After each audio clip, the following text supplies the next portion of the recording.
Bersyukur bahwa hari ini kita bisa kembali bersama-sama dalam ibadah kita. Kita buka dalam Ibrani 11 ayat 1 sampai 3. Kita akan baca bersama-sama ayat-ayat ini. Yang di luar juga kita akan membaca dengan mengeluarkan suara kita. 2, 3. Iman adalah dasar dari segala sesuatu yang kita harapkan dan bukti dari segala sesuatu yang tidak kita lihat. Sebab oleh imanlah telah diberikan kesaksian kepada nenek moyang kita.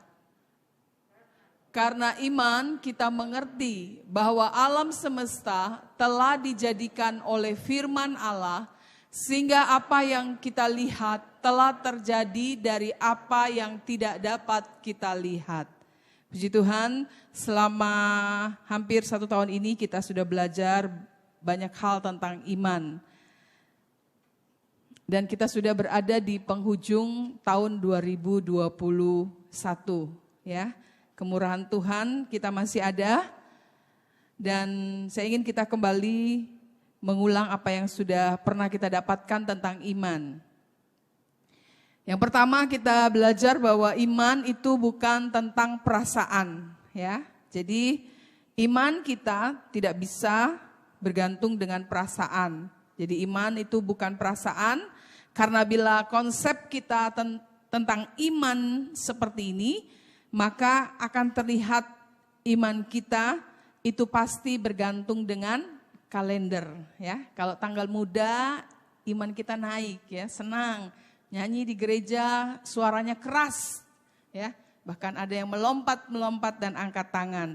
Tapi bila kalender sudah mulai tanggal tua, maka iman kita lemah, ya. Iman kita turun karena uangnya sudah habis, ya. Nah, bila kita memiliki iman dan konsep iman kita itu adalah perasaan, maka iman itu mudah sekali berubah-ubah, ya. Yang kedua, iman itu bukan tentang keadaan atau situasi, ya. Jadi kita belajar selama 2 tahun, kurang lebih 2 tahun, ya, hampir 2 tahun kita mengalami pandemi COVID-19 ini.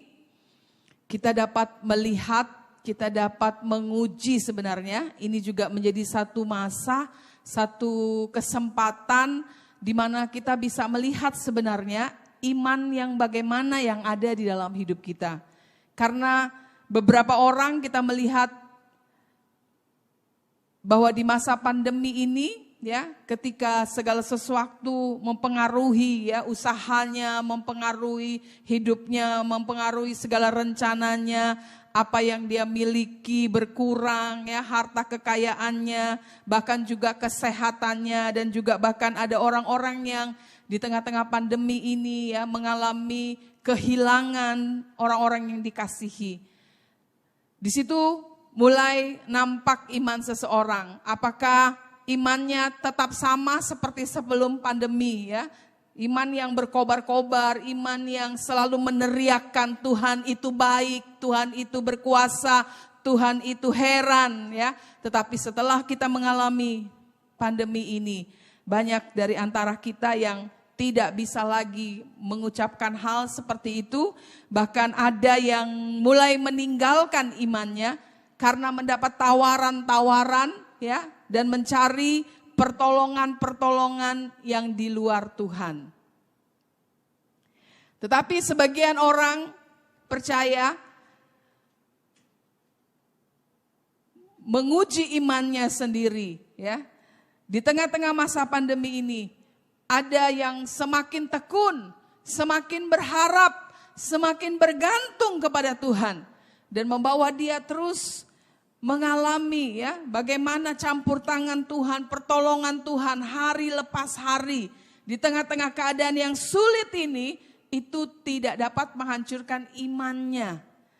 Bahkan membuat imannya semakin murni.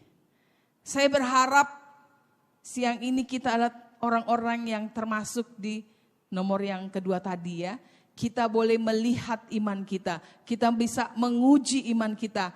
Bagaimana iman yang selama ini kita jalani, kita hidupi, ya, itu justru semakin dimurnikan dalam hidup kita.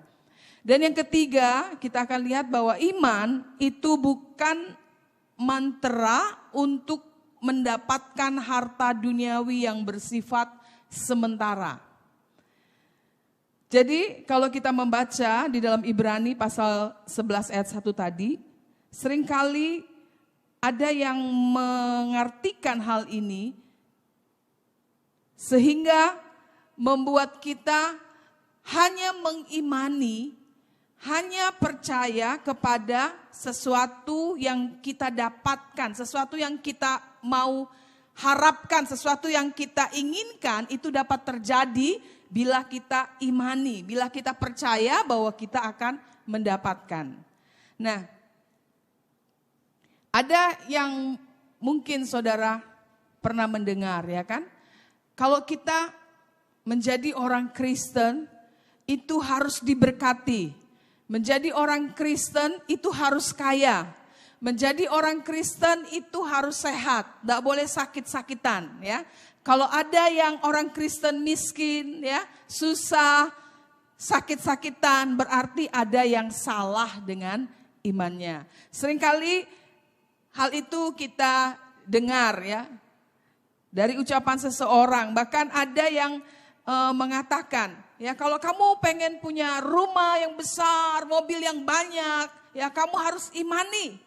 Kamu harus perkatakan, kamu harus mimpikan itu setiap hari. Maka jadilah itu menurut imanmu. Ya. Tetapi banyak hal, ada orang-orang yang tidak mendapatkan apa yang sudah dia imani. Nah, kita akan lihat dulu apa yang dimaksud dengan Ibrani 11 ketika penulis Ibrani menuliskan tentang arti iman di sini.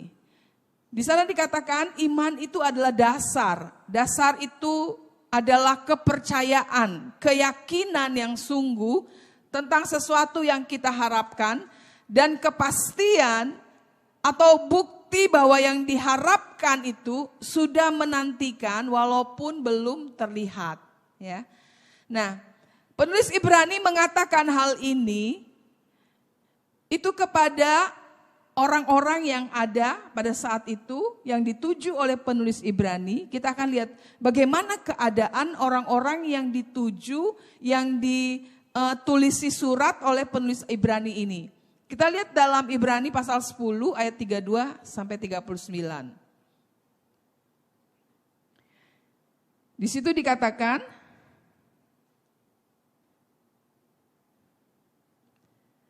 ingatlah akan masa lalu sesudah kamu menerima terang. Kamu banyak menderita oleh karena kamu bertahan dalam perjuangan yang berat. Baik waktu kamu dijadikan tontonan oleh cercaan dan penderitaan, maupun waktu kamu mengambil bagian dalam penderitaan mereka yang diperlakukan sedemikian. Memang kamu telah turut mengambil bagian dalam penderitaan orang-orang hukuman. Dan ketika harta kamu dirampas, kamu menerima hal itu dengan sukacita. Sebab kamu tahu bahwa kamu memiliki harta yang lebih baik dan yang lebih menetap sifatnya.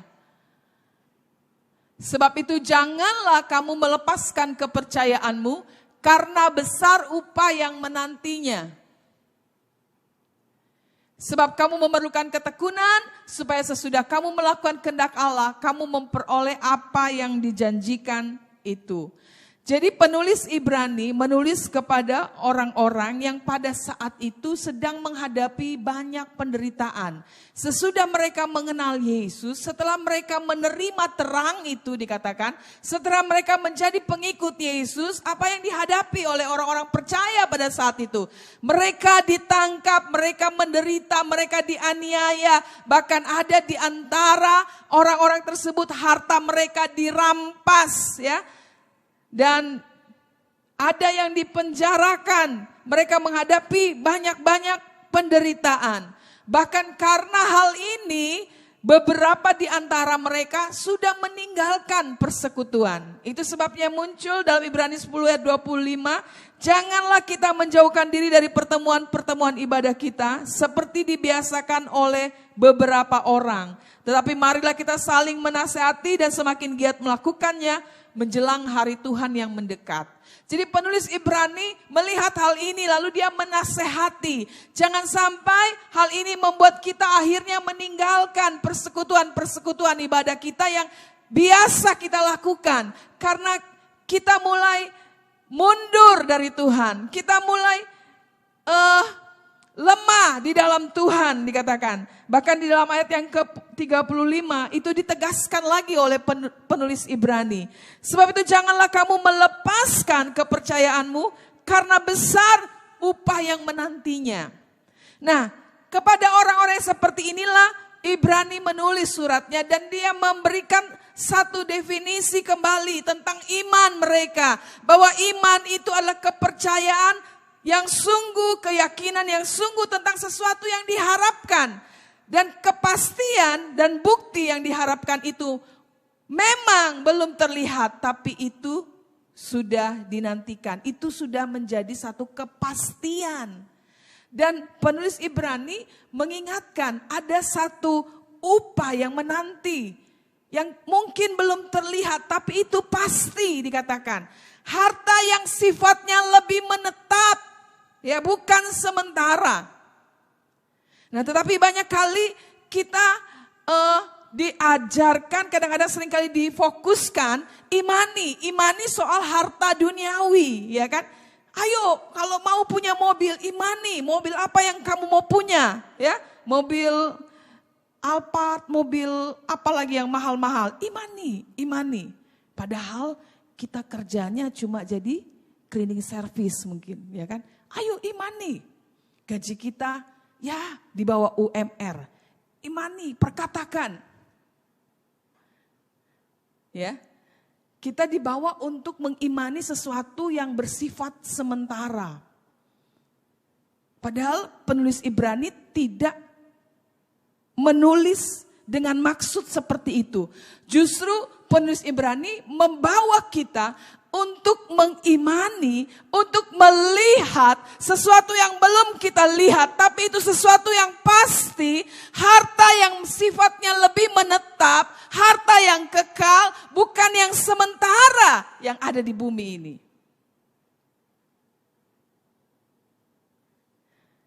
Dan ini sejalan dengan apa yang firman Tuhan dan Alkitab katakan kepada kita. Ya, apa yang Yesus katakan kepada kita, bahwa ketika kamu mau ikut aku, Tuhan Yesus bilang, kamu harus pikul salib, harus lewat pintu yang sempit. Di mana pintu yang sempit ini tidak bisa kita bawa beban-beban kita, tidak bisa kita bawa keinginan kita, kedagingan kita mau bawa dan lewat itu. Yang bisa masuk lewat pintu sempit itu cuma kehendak Tuhan. Itu sebabnya kalau mau ikut Yesus dengan kata lain lewat pintu sempit, ini harus ditanggalkan ini. Keinginan daging, ya, hawa nafsu kita yang ada dalam hidup kita. Wah, itu tidak bisa masuk lewat pintu sempit ini. Itu harus ditanggalkan. Pikul salib, Tuhan katakan, akan ada penderitaan. Siapa yang mau beribadah kepadaku akan menderita aniaya, dikatakan.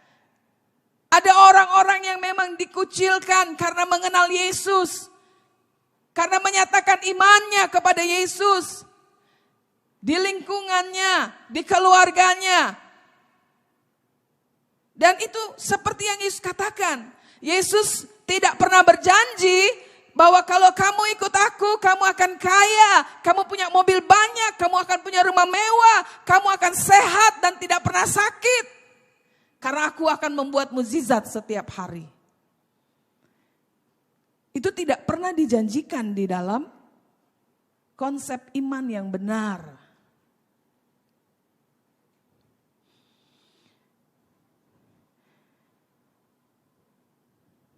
Dengan kata lain, kita lihat bahwa iman yang benar itu lebih penting daripada iman yang besar.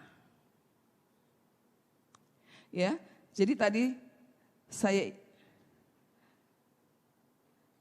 ingatkan lagi bahwa seperti itu yang Yesus katakan. Bahkan di dalam Ibrani 11, penulis Ibrani mengatakan nenek moyang kita, tokoh-tokoh iman yang sudah kita pelajari, ya, itu semua mengalami banyak-banyak penderitaan. Di dalam ayat yang ke-36 kita lihat. Ada pula yang diejek dan diderah, bahkan yang dibelenggu dan dipenjarakan. Mereka dilempari, digergaji, dibunuh dengan pedang. Mereka mengembara dengan berpakaian kulit domba dan kulit kambing sambil menderita kekurangan, kesesakan dan siksaan. Dunia ini tidak layak bagi mereka. Mereka mengembara di padang gurun, di pegunungan, dalam gua-gua dan celah-celah gunung. Dan mereka semua tidak memperoleh apa yang dijanjikan itu, sekalipun iman mereka telah memberikan kepada mereka suatu kesaksian yang baik. Sebab Allah telah menyediakan sesuatu yang lebih baik bagi kita. Tanpa kita mereka tidak dapat sampai kepada kesempurnaan. Penulis Ibrani juga mencatat beberapa tokoh iman dalam kitab Ibrani yang sudah kita pelajari. Apakah mereka hidup dengan nyaman, dengan kemewahan, dengan hal-hal yang harta surga, harta duniawi yang berlimpah? Tidak. Mereka menderita dikatakan. Tapi dikatakan apa? Mereka sepertinya tidak mendapatkan apa yang mereka inginkan. Tapi mereka dapat bertahan. Kenapa mereka dapat bertahan dalam penderitaan itu? Karena mereka melihat, ya, dengan iman mereka dapat melihat sesuatu kepastian yang akan mereka peroleh di dalam Tuhan. Ya, itu sebabnya kembali kita diingatkan, jangan bawa orang datang ke gereja lalu kita iming-imingi, kamu kalau ke gereja ikut saya ya, percaya, ikut ke gereja, ayo kamu nanti diberkati, usahamu diberkati nanti ya. Kamu sakit pasti disembuhkan. Jadi kita membawa orang ke gereja itu dengan iming-iming seperti itu. Dan menjadikan iman itu seperti satu mantra. Satu mantra, imani aja, ya dalam nama Yesus imani, nanti kamu memperoleh semua itu. Nah, firman Tuhan tidak pernah mengajar kita ya untuk memiliki iman yang seperti itu, yang hanya bergantung, yang hanya untuk memperoleh harta duniawi yang bersifat sementara. Saya percaya ketika kita mengikut Yesus, apa yang dijanjikan Yesus itu akan kita alami. Kemudian kita lihat iman yang benar itu lebih penting daripada iman yang besar, ya. Jadi tidak peduli seberapa besar apa yang engkau yakini, apa yang engkau percayai akan sesuatu, tapi jika engkau percaya kepada sesuatu yang salah, maka iman itu adalah iman yang salah.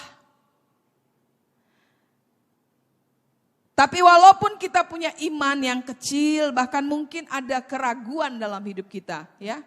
Ada keraguan-raguan dalam hidup kita, tapi kita memiliki iman yang pada hal yang benar. Kita berpegang kepada satu kebenaran, ya. Maka iman yang benar itu akan membawa kita kepada kehidupan dan kebenaran yang sesungguhnya. Ada beberapa contoh seperti misalnya ya, ada orang yang percaya kalau berdoa untuk orang sakit itu harus menjamah ke bagian yang sakit ya. Seringkali bukan kita mendengar beberapa waktu ya, dan bahkan mungkin seringkali kita mendengar ada yang katakan kalau kita mau berdoa bagian mana yang sakit kita pegang gitu ya kan. Karena ada satu keyakinan bila kita menjamah, memegang bagian tubuh kita yang sakit, maka itu akan sembuh ya di dalam nama Yesus. Bahkan seringkali dulu kita mendengar di KKR yang kita kunjungi, hal itu seringkali disampaikan ya kan, yang mana yang sakit, kepala yang sakit pegang kepala ya kan, yang mana yang sakit, bagian yang sakit. Kalau saudara sakit, ambeien pegang pantat misalnya gitu kan. Jadi disuruh pegang bagian yang sakit ya kan. Nah, ada orang yang percaya bahwa ketika melakukan itu imannya akan terjadi. Ya, dia yakin akan mengalami kesembuhan. Harus dipegang, harus disentuh bagian yang sakit. Nah, ini bukanlah satu kebenaran, ya kan? Kalau misalnya, saudaraku, yang mendoakan itu lawan jenis, ya kan? Nah, ini berbahaya. Kalau misalnya lawan jenisnya mempunyai penyakit di bagian-bagian tubuh yang memang gak boleh disentuh oleh lawan jenisnya. Tapi karena dia bilang harus, ya kan, doakan, sentuh, harus dijamah yang bagian yang sakit. Wah, ini pasti pelecehan namanya, ya kan? Ada maksud-maksud yang tidak baik. Kenapa harus disentuh bagian-bagian tubuh yang seharusnya tidak boleh disentuh? Jadi ini tidak bisa dianggap sebagai satu kebenaran, tapi ada orang-orang yang mempercayai itu. Ya. Mempercayai itu di dalam hidupnya. Beberapa waktu yang lalu di tahun 2000-an, 2001, 2000 ada 2012, 2013. Kalau saudara lihat kembali di data Google, saudaraku, pernah terjadi fenomena-fenomena di dalam kekristenan, ya kan? Ada orang yang berdoa, tiba-tiba bercahaya katanya. Keluarlah butir-butir emas dari wajahnya. Pernah dengar itu? Dulu pernah ya? Saya juga pernah dengar. Lalu kemudian ada juga yang berdoa. Nah, ini saya lihat catatannya, ini terjadi di Brasilia. Dialami oleh seorang ibu yang bernama Silvania katanya. Ibu dari 4 anak ini sakit kanker stadium 4 dan sudah pergi ke dokter bahkan ke dukun untuk dapat menyembuhkan penyakitnya, tapi dia tidak sembuh. Lalu kemudian dia diajak ke gereja katanya. Lalu dia didoakan selama beberapa kali, lalu dia sembuh. Dan pada waktu dia berdoa katanya keluarlah dari tangannya tetesan minyak. Ya, jadi tetesan minyak itu selalu keluar dari tangannya. Lalu ditampunglah tetesan minyak ini. Ya, katanya setelah diteliti itu minyak zaitun. Nah, lalu ibu ini dipanggil untuk bersaksi kemana-mana, lalu kalau dia tidak bisa berada di tempat itu, dia akan kirim saja minyak itu katanya. Ini minyak yang keluar dari tubuhnya, ya, sehingga orang yang tersentuh oleh minyak ini akan sembuh.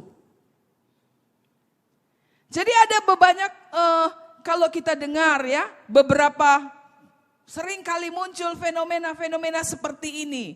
Ya, muncul cahaya seperti emas katanya, berubah jadi emas. Nah, saudaraku, apakah kita dapat mempercayai ini sebagai satu kebenaran yang Tuhan kerjakan, yang sebagai memang itu dari Tuhan?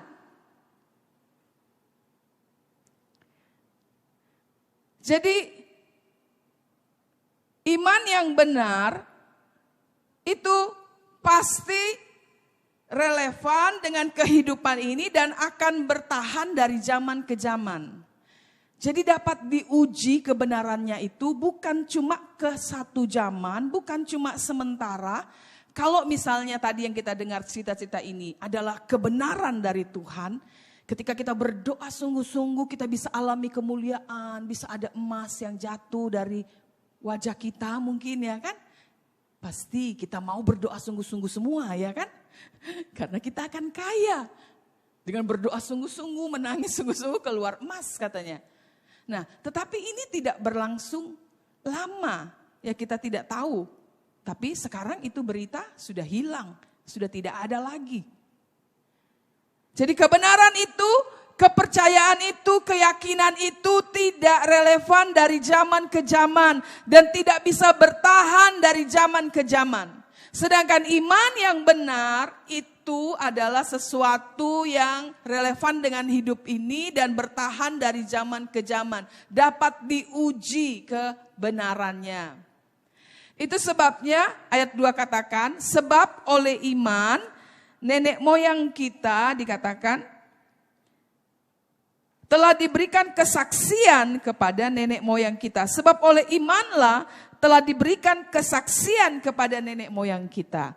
Jadi nenek moyang kita itu ya, yang sudah kita pelajari beberapa kali dari zaman ke zaman, mereka memiliki satu kesaksian yang dapat kita percayai sampai sekarang, kebenaran itu. Apa yang mereka saksikan, apa yang mereka percayai, iman mereka, apa yang mereka percayai dari iman nenek moyang kita. Mereka percaya kepada firman Tuhan, kepada nubuatan firman Tuhan tentang seseorang yang akan datang ke dalam dunia, yang akan menjadi anak domba yang disembeli untuk menebus dosa manusia, yang akan memberikan kelepasan, yang akan menghibur umatnya. Ini kesaksian diberikan oleh nenek moyang kita. Mereka pegang itu. Dan ini sudah terbukti bahwa apa yang mereka pegang, apa yang mereka saksikan, apa yang mereka katakan tentang iman mereka, itu sudah terbukti 2000 tahun yang lalu. Yesus datang. Sungguh seorang yang lahir dari seorang anak darah dikatakan. Ini berita sudah terus disampaikan pada zaman dulu dan dibuktikan pada waktu Yesus datang. Kesaksian mereka benar, itu dapat kita pegang. Bahkan sampai sekarang kita sudah melihat bagaimana sejarah membuktikan bahwa Yesus pernah lahir di satu kota Bethlehem. Seorang yang dikandung oleh seorang anak darah. Sejarah dunia fakta itu tidak bisa, bukan satu cerita hayal ya. Bukan cerita hayal, ini kenyataan. Jadi iman yang benar itu adalah sesuatu yang masuk akal, yang nyata, yang dapat kita lihat. Itu sebabnya dikatakan oleh iman ayat 3 kita mengerti. Mengerti itu kan adalah dalam pikiran, sesuai dengan pikiran, sesuai dengan akal kita. Iman yang benar ya itu adalah hal yang bisa dimengerti. Seperti tadi, kenyataannya terbukti bahwa apa yang disaksikan oleh nenek moyang kita ini, mereka belum lihat loh, mereka nggak melihat hal itu. Tapi mereka percaya dan benar itu terjadi ya 2000 tahun yang lalu tentang apa yang firman Tuhan katakan kepada mereka. Dan itu mereka saksikan pada zaman mereka. Mereka terus ucapkan itu melalui nubuatan. Di dalam kitab-kitab Nabi, kitab-kitab perjanjian lama. Semua. Walaupun mereka hidup di zaman yang berbeda. Di tahun yang tidak sama. Tetapi kebenaran itu terus diberitakan. Terus mereka pegang. Yang ini memegang itu. Yang ini terus memegang janji Tuhan itu. Dan janji Tuhan itu sudah digenapi di dalam Yesus. Inilah yang kita pegang, iman yang benar inilah yang bisa diuji oleh waktu dan dapat dilihat, dimengerti dan ada di dalam dunia. Inilah iman yang benar.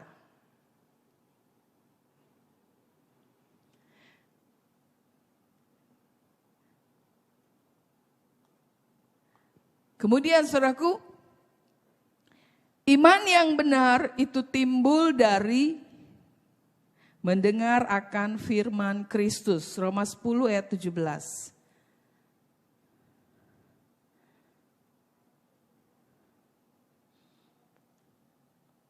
Jadi hati-hatilah saudaraku ya dalam mempercayai sesuatu.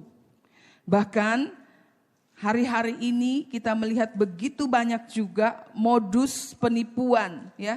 Modus penipuan ini waduh pintar-pintar sekali ya. Sehingga banyak sekali orang yang tertipu. Hati-hati dengan apa yang kita percayai.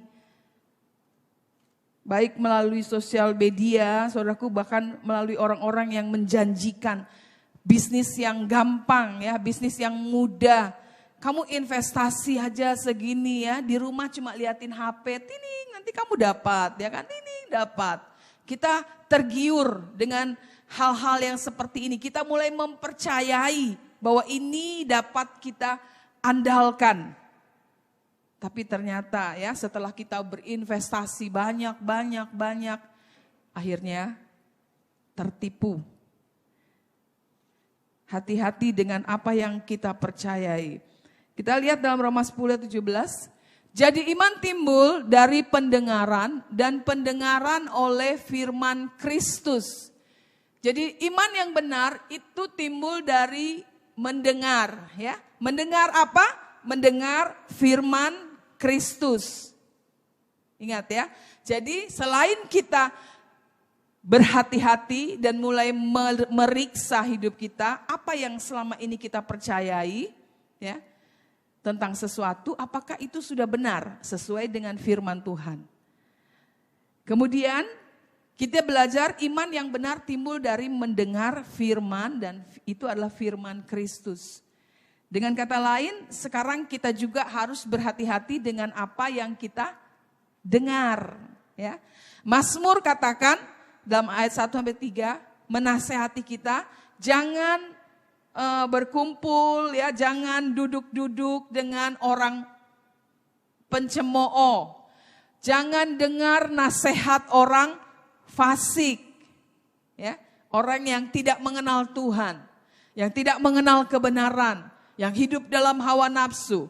Nah, kalau saudara tiap hari dengar kumpul-kumpul sama orang fasik, ya, wah dengar begini dan saudara mulai mempercayai, wah ini benar, ini aku imani, aku doakan dalam nama Yesus, ya kan, diimani dalam nama Yesus. Tetapi yang saudara imani itu adalah nasihat orang fasik. Itu sebabnya ada banyak orang yang akhirnya kecewa. Kenapa sih saya sudah beriman sungguh-sungguh, saya sudah sungguh-sungguh berdoa, sudah mengimani, ya, tapi itu tidak terjadi. Nah, apa yang kita imani, apa yang kita percayai, itu bukanlah satu kebenaran, ya, bukanlah firman Kristus, tapi nasihat orang fasik. Itu sebabnya perhatikan apa yang kita dengar, saudaraku. Karena saudaraku, ada 3 suara yang ada di sekitar kita, ya kan? Pertama bisa suara Tuhan, benar suara Tuhan. Yang kedua suara siapa? Suara iblis. Yang ketiga suara hati kita, ya kan? Nah, ini yang harus kita sungguh-sungguh melihat hal ini. Nah, beberapa waktu yang lalu kita selalu mendengar, ya kan, mungkin di YouTube saudara mendengar juga ada orang-orang yang katanya mendengar suara Tuhan, ya. Pada waktu mereka berdoa lalu suara Tuhan, dia mendengar suara Tuhan supaya jangan mau divaksin, ya kan?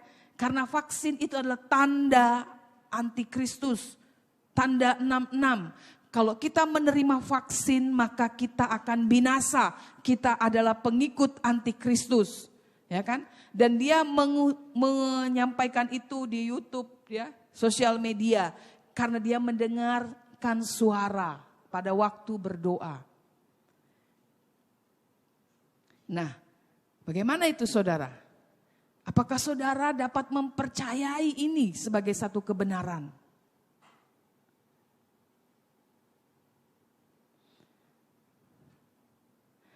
Banyak orang yang mau dengar hal-hal yang supranatural, ya, apakah itu mimpi, penglihatan, suara-suara, dan banyak orang juga yang mempercayai hal ini sebagai satu kebenaran tanpa memeriksa apakah itu benar adalah firman Kristus. Saudaraku, Allah sudah memberikan firman-Nya di dalam Alkitab ini. Seluruh rencana Allah sudah beritahu kepada manusia. Dari awal kejadian sampai akhir daripada bumi kita. Itu Tuhan sudah kasih tahu semuanya dalam Alkitab ini.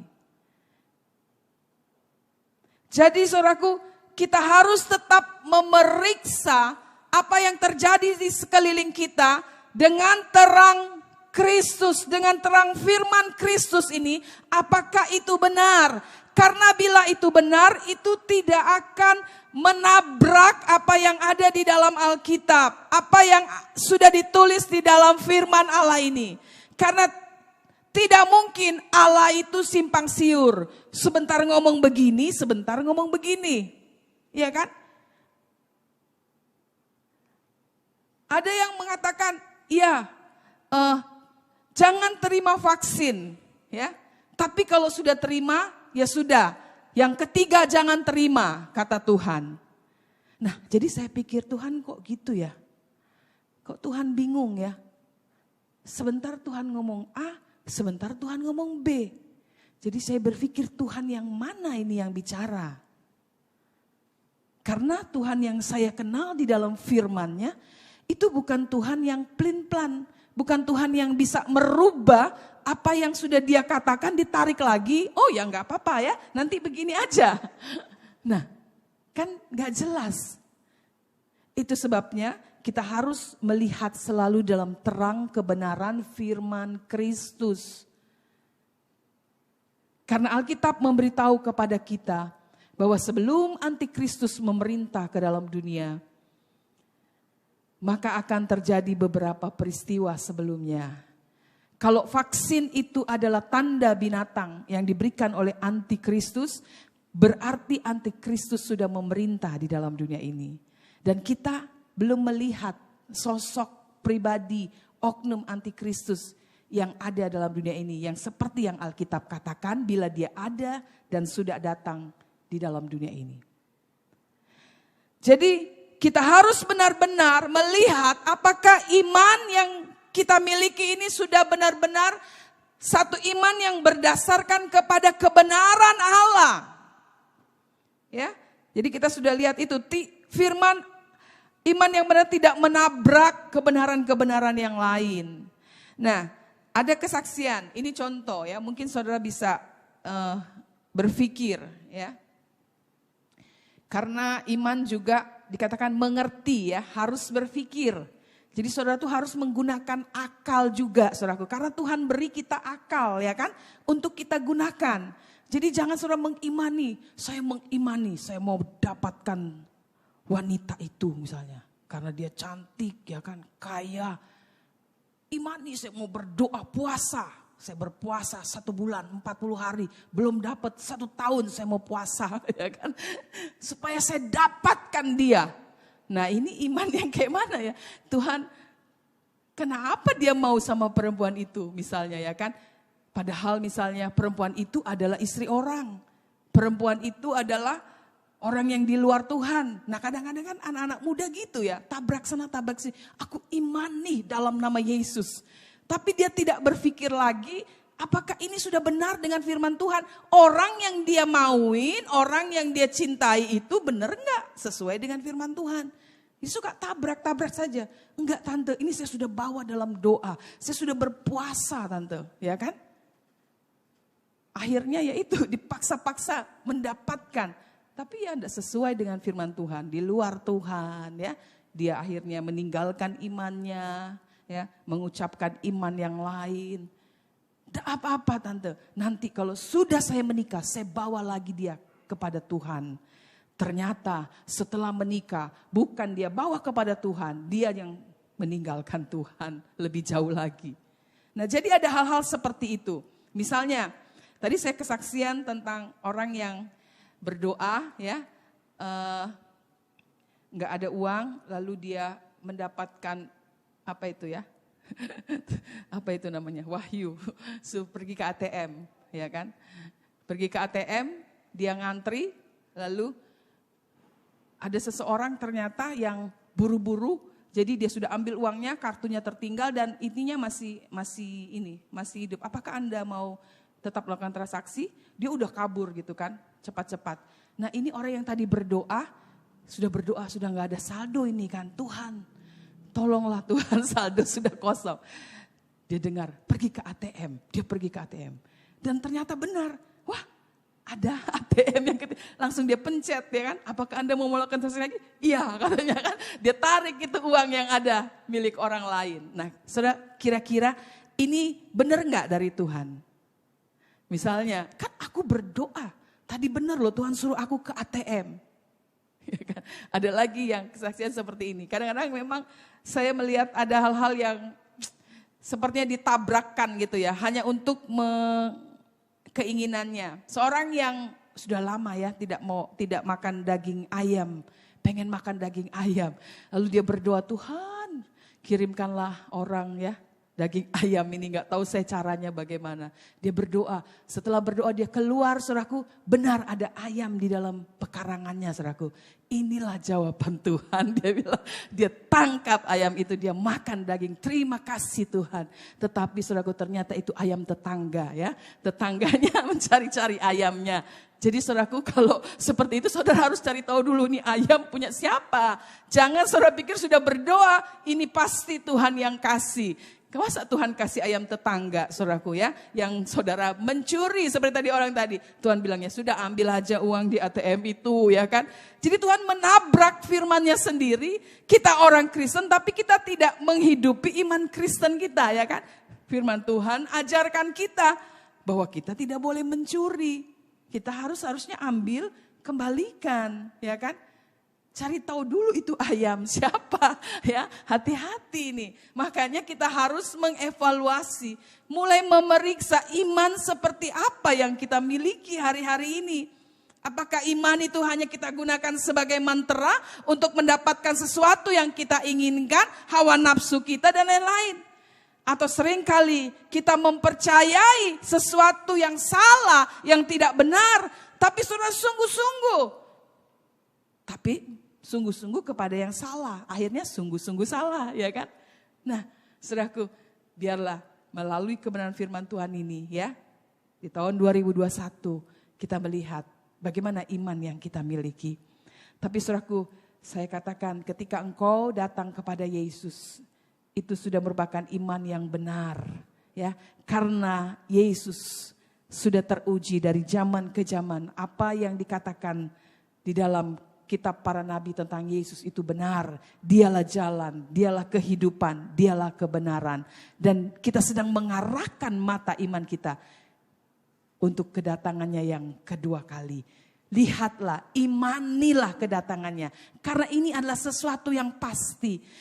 Ketika kita mengimani yang benar, saudaraku, maka kita akan membawa hidup kita ke dalam ketaatan, ya. Kita akan menuruti apa yang dikatakan oleh Yesus, bukan hidup dengan sembarangan. Mari kita bangkit berdiri.